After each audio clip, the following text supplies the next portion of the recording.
This time on the Prop Master, well, we're just going to pick up right where we left off in the last one.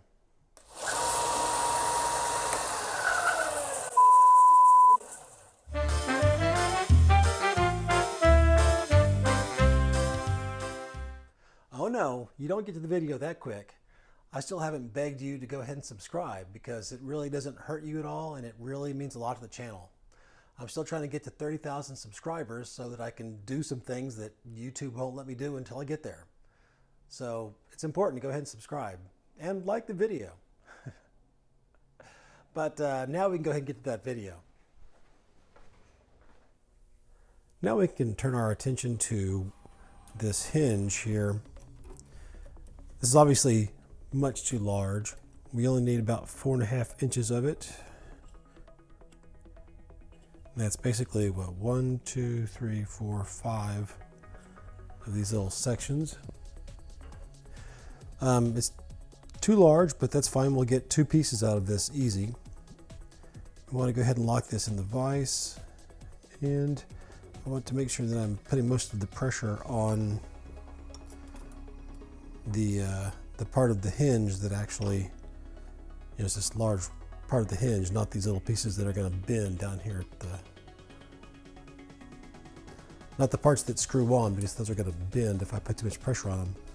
Put the pressure on here where the pin goes through. I'm locking this in a vise. There's really no excuse not to have a vise, but even if you still don't want to buy a vise, just get like a C-clamp or something like that. And with that, you can easily, probably easier this way, you can just put that down on a table and that'll also hold it. Either way, do something like that. Don't try to hold this by hand or drive yourself crazy. Of course, you could also cut this with a bandsaw or something like that. Even a rotary tool with a cutting wheel would work real fine, and you could use your hand for that. But I'm just going to use, a hand hacksaw. Let's check the measurements again. So 4.5 is right there. So I guess if you're counting both sides, it would be 1, 2, 3, 4, 5, 6, 7, 8, 9. Probably could have done that in my head if I'd thought about it. But.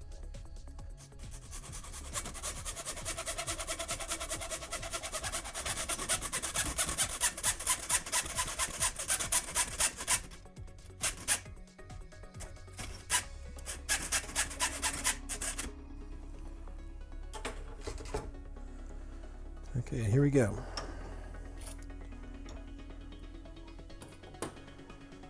And this will be the primary hinge that we use for the for attaching the cuff on. But we're also going to need another piece of this which we're going to use as the latch. It doesn't need to be as big. I'd say we've got 2 holes here, so let's go ahead and go with is that like 5? 1, 2, 3, 4, 5, 6. Let's go 6. So you get 3 of each section. Before we cut that, let's knock the pin out of here because we're going to want to use that again in a second.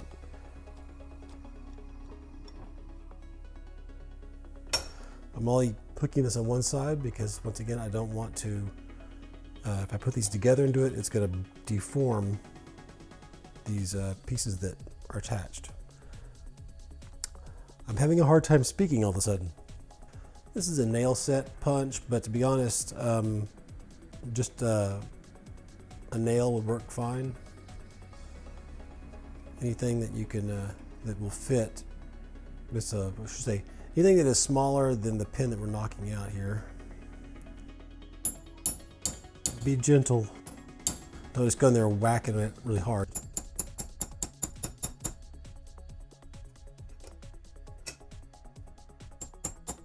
That's about as far as I can push it with this punch because it gets, larger as it goes along.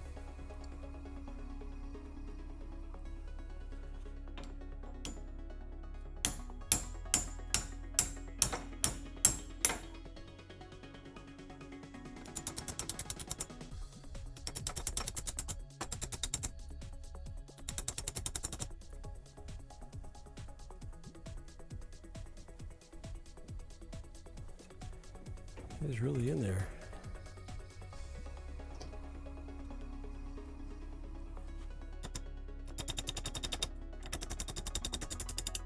You kind of see that's a little bit bent, and that's why it's so hard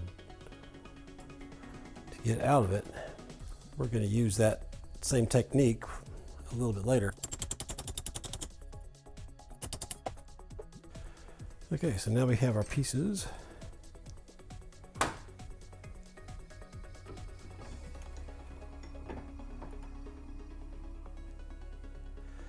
And I want to make sure that I cut right up against this piece right here, so we get that enough for that entire.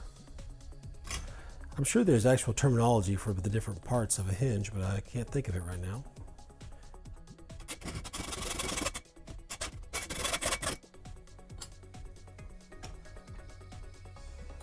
And we're going to cut out. So that's where those 3 pieces went. So we're going to cut out these 3 pieces here. Now make sure to get that full, I guess maybe a barrel is what it's called. That's a total guess.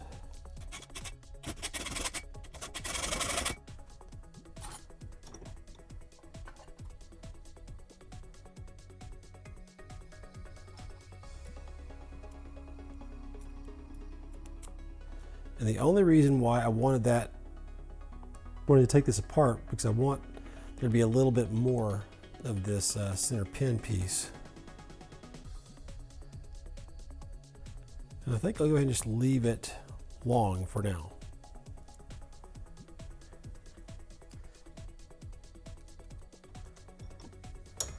Now is a good time to go ahead and file any of these sharp corners.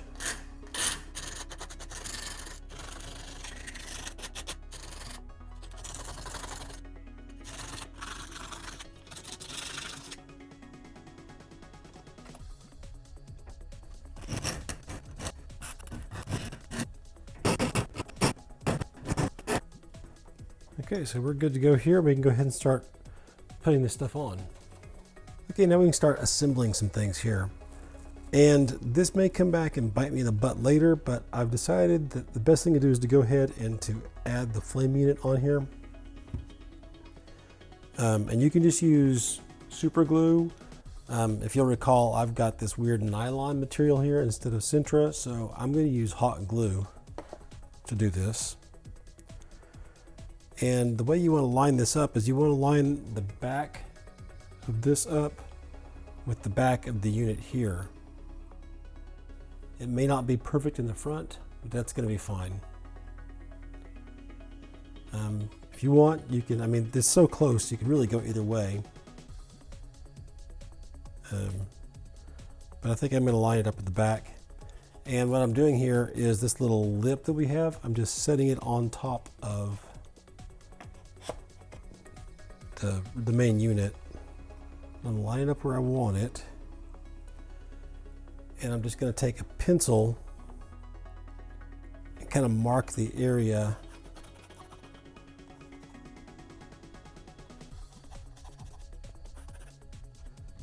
that'll help me get the glue where I want it to be. I mean, I guess the obvious thing to do would just be put the glue all over this side, but then you might get it up too high. So this is the way I'm doing it.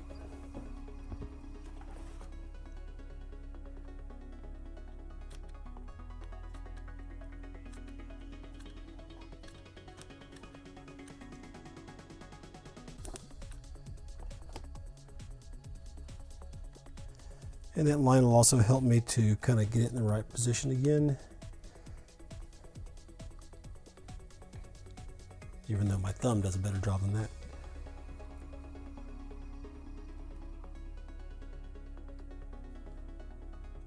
And you can use either hot glue or super glue for yours.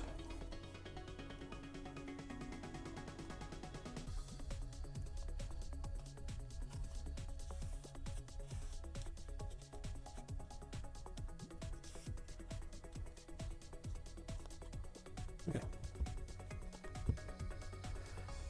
Now we want to take our larger piece and we're going to fit it with the flat side of it in toward where your arm's going to be. And we can kind of set this on that lip as well. And just get to where it's pretty much in the middle. You can kind of line it up right here at the very end part of the back. And once again, I'm going to mark that with a pencil.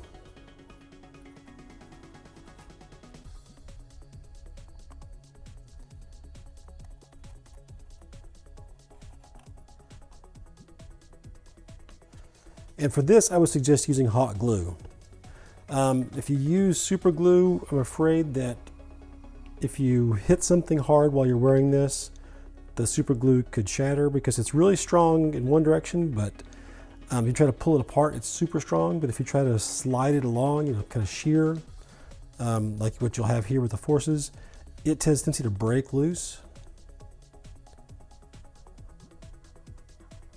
And the hot glue has a nice flexibility to it. So once again, the drum part goes to the out. If you get hot glue on your fingers, just rub over it real fast and it seems to, it's a magic. Definitely stop you from getting bad burns. That was a Adam Savage trick.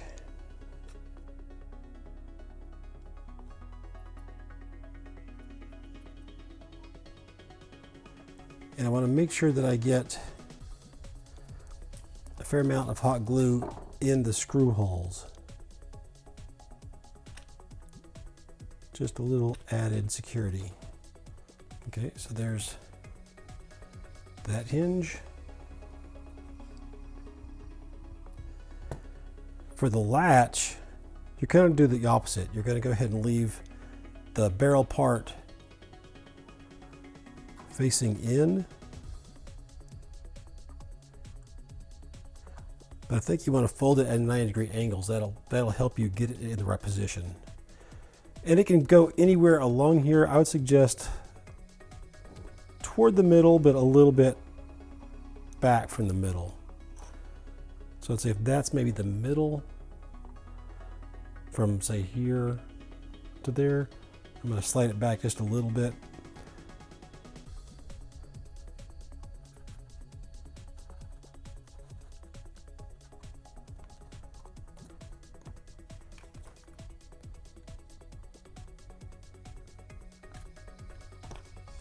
Doesn't get much simpler than this.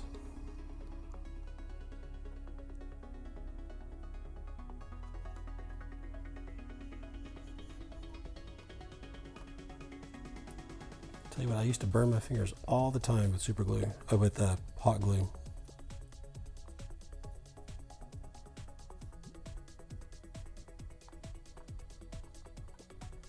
Just trying to clean off a little bit of the excess.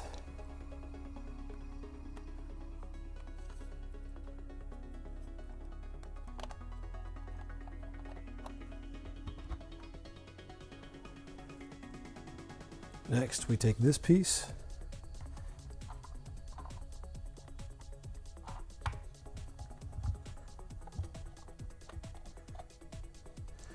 You want to kind of set this on top of the hinge, like that.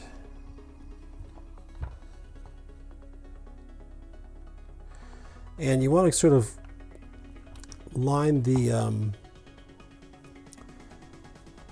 its position up on this side, the side we're going to latch it with, which is the right side as we've been talking about. And you want the end of this to be sort of right there in the back. This just kind of levels off and then it's right there.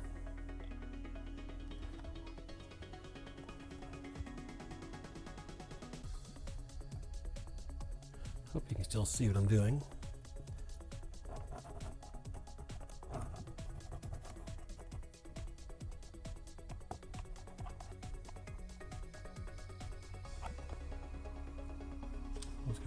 this side.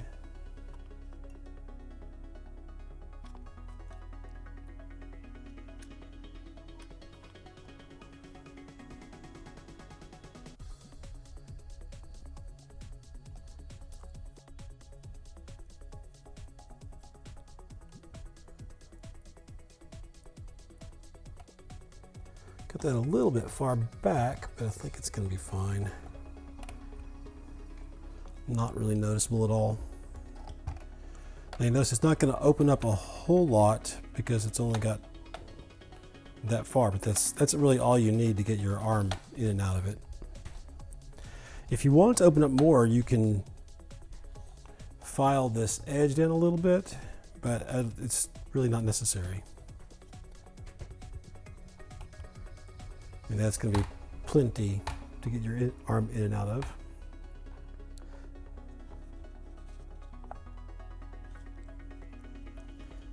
So now if you can see in there,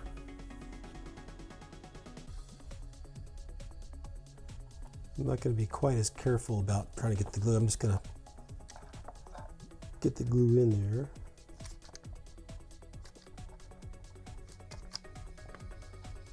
And I'm holding it in position with my left hand, and I can kind of clamp this down with my right.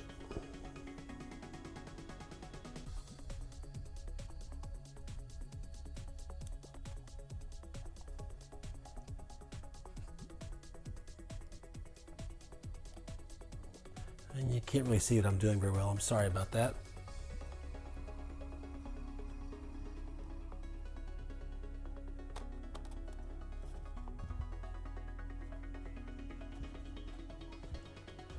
Okay, that's it mostly assembled. What we're going to do now is I can pull this out.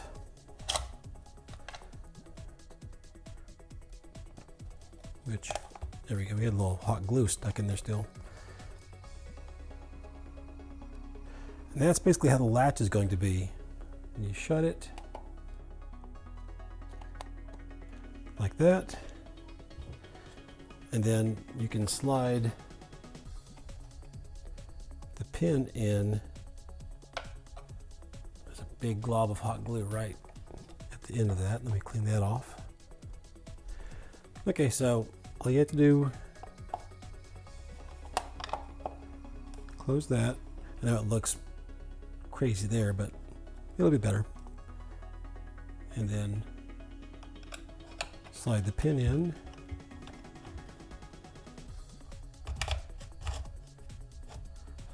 Now it's nice and secure. Now you want to adjust this.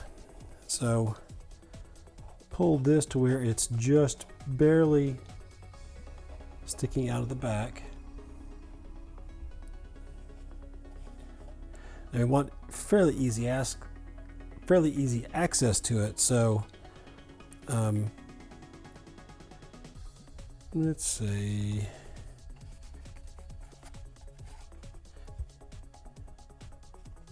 probably along the edge of this is where you want to kind of grab it.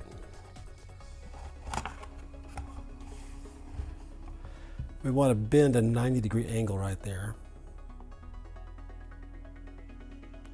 Okay, and then we can cut that off so that it just has a nice little place to grab a hold of it. So back to the hacksaw or pair of very strong wire cutters.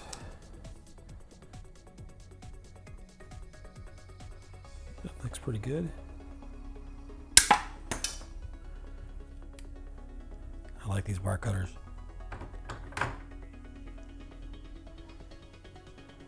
I'm going to take some pliers and just kind of make this a little bit nicer of a 90-degree angle.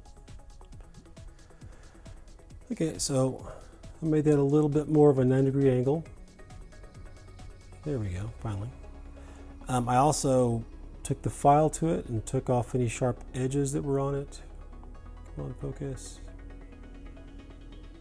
And I also did this end, and I kind of beveled it just a little bit so that it'll be easier for it to go in.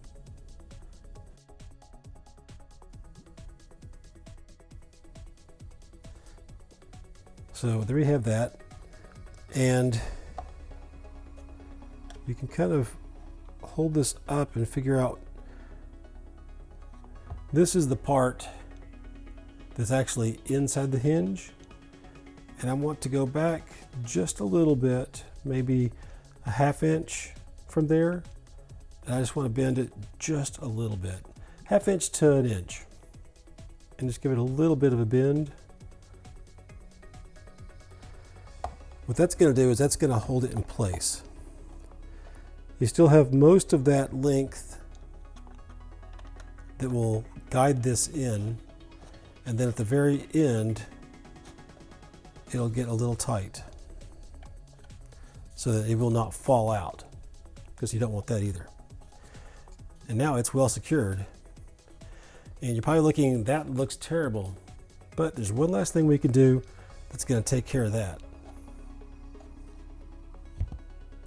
So this was fitting a little better when I was doing my test fittings, but somewhere in the alignment of putting the hinges on and that kind of stuff, it gets a little bit off, and that's okay, because what I've got here is just a scrap piece of Sintra. In fact, it still has this little bit of template on it, but it's pretty close to the right size. So I'm just going to lay it on here, and I can see that this comes to right there, so I'm going to go a little above that, so I've got plenty of material to glue to. Maybe a quarter of an inch higher than that, and mark that, and that's where I want to make my cut. So I'll go ahead and cut sort of right along here, and I'm also going to line up the front here, and I'm going to put a mark right here so I'll know to cut right here. We'll go ahead and cut this out. We don't want these parts.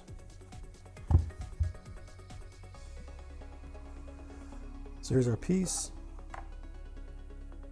and we can fit it there. Now mine's not quite straight up and down all the way across here, so there's a little bit of a twist in it, it looks like. I didn't have this problem before with the prototype, but to do here, so what I'm going to do is I'm going to heat up this piece so that I can just kind of bend it in there. I don't want to just force it now, because that's going to put a lot of strain on the glue, as well as it might distort the shape of this and it might not fit the same. So if you have this problem, this is what you do.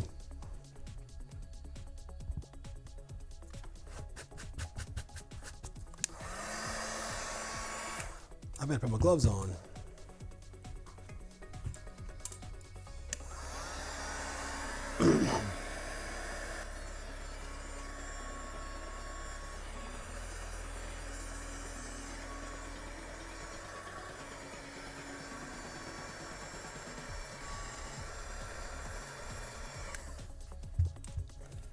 And that is probably enough.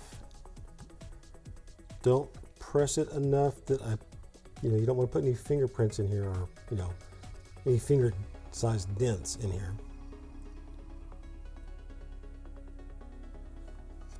I just want to give it just enough pressure that it matches the same twist.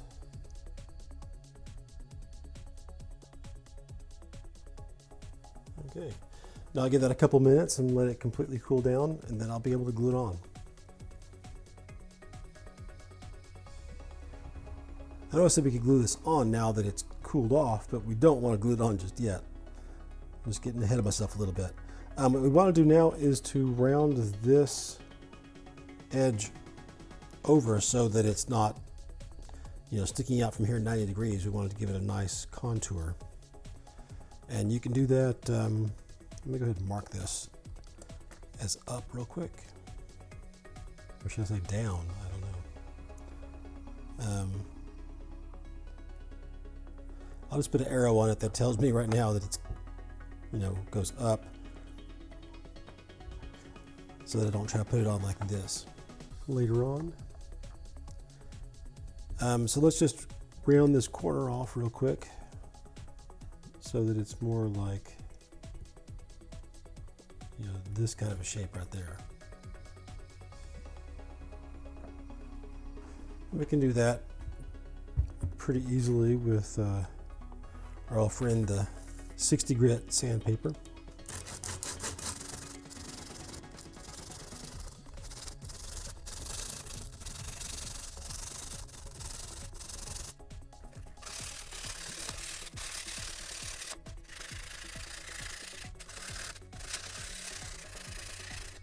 We're getting there, but it's just going to take a little bit of time. So once I get this smoothed over, I'll be back. Okay, I'm just finishing up the surface with some of this 220 grit sandpaper. Just remember, when you're actually removing material, use a coarser sandpaper because I don't want to generate a lot of heat and distort this.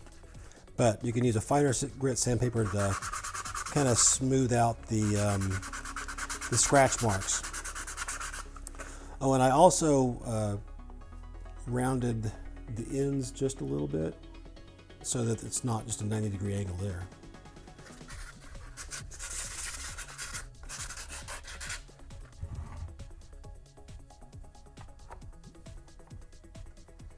And it still fits well. We can go ahead and glue that on there.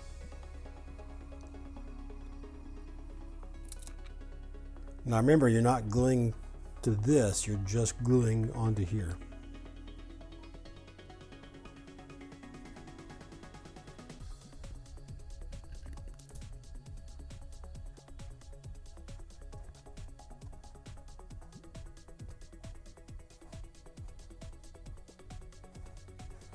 I'm going to go ahead and pull this pin out, and just to make sure I didn't glue anything down.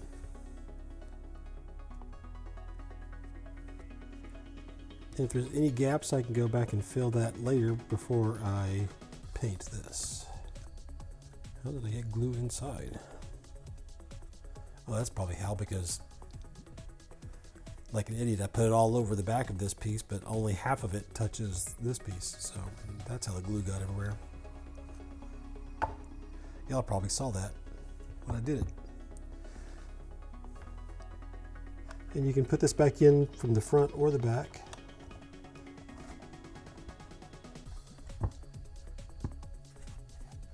And here we have it. Okay, one last thing on this. If you want, now that you have this piece on here, you could even cut another piece of Sintra and glue in there to fill that space. And I discovered the reason why it's so far off.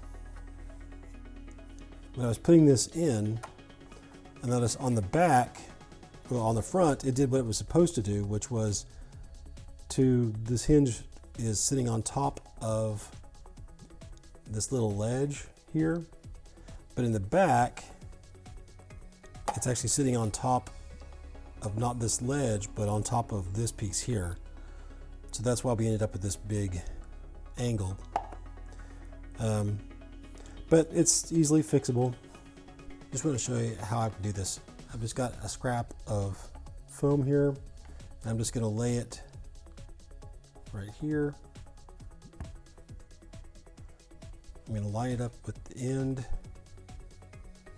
I'm just going to take my pencil and draw a line all the way down here on.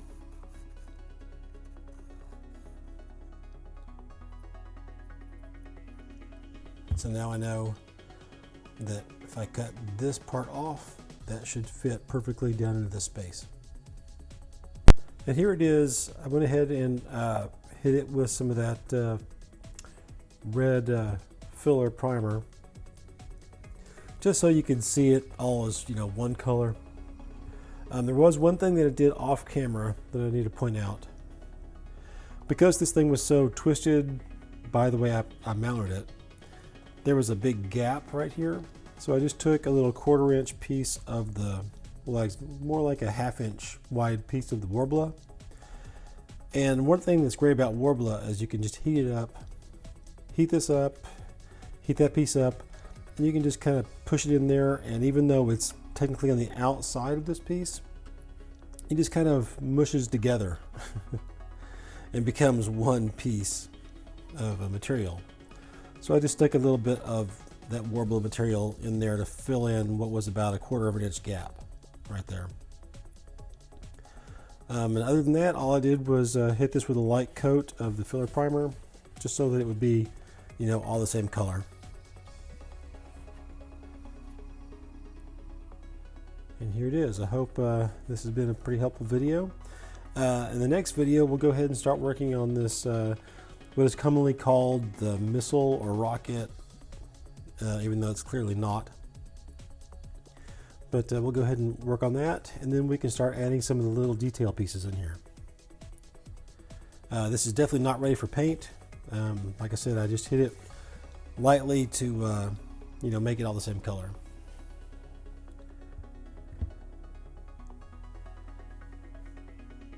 Hey, if you like this video or found it helpful, why not go ahead and give it a thumbs up? And of course, subscribe so you don't miss out on any of the upcoming videos. You can also click that little bell so you'll be instantly notified when new videos come out. As always, if you have any comments or questions, please leave them down below in the comments section and I'll do my best to answer them. You know, it's really your likes, comments, and subscriptions that motivate me to keep this channel going. So until next time, thanks.